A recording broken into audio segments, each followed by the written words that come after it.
नमस्कार. MCM management career मेकर्समध्ये तुमचं स्वागत आहे.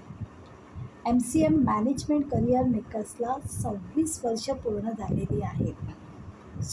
आम्ही 11वी-12वीच्या विद्यार्थ्यांसाठी वेगवेगळ्या सराव परीक्षेची माहिती देणारे व्हिडिओ बनवत आहोत.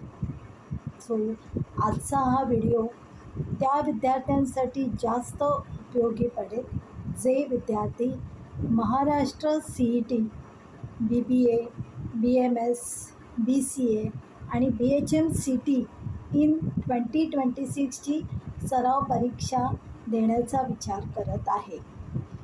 तर सर्वात प्रथम या परीक्षेचं आपण पेपर पॅटर्न बघूया. पेपर 100 मार्कांचा पेपर आहे. 100 प्रश्न येणार तुम्हाला आणि एक्झाम ड्युरेशन तुम्हाला 120 मिनटाचं आहे. या परीक्षेसाठी कोणते विषय येतात तुम्हाला?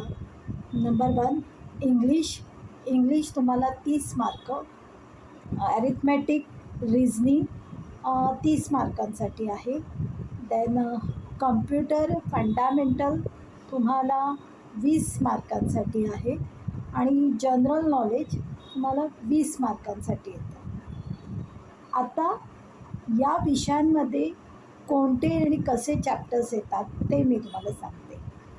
इंग्लिशमध्ये तुम्हाला reading comprehension, fill in the blanks, then error identification आणि खूप सारे ग्रामर रिलेटेड क्वेश्चन्स येतील. पार्ट 2 येतं तुम्हाला रिझनिंग येतं. रिझनिंगमध्ये तुम्हाला कशा प्रकारचे चॅप्टर्स येतील? यामध्ये येतील तुम्हाला कोड्स, फॅमिली रिलेशनशिप्स, देन ॲनॉलॉजीज, अशा प्रकारचे चॅप्टर्स येतात तुम्हाला.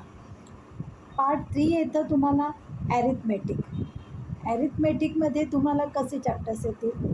Bond mass, then fraction, decimal, percentage, plus profit and loss, ratios, अशा प्रकारचे चॅप्टर्स येतात.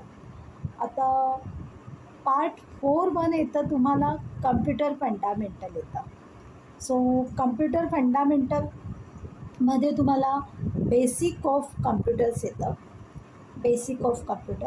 देन तुम्हाला यामध्ये बेसिक ऑफ कम्प्युटर्स येणार. तुम्हाला यामध्ये CPU, हार्डवेअर, नेटवर्क अशा रिलेटेड चॅप्टर्स येतील तुम्हाला. आणि पार्ट 5 जनरल नॉलेज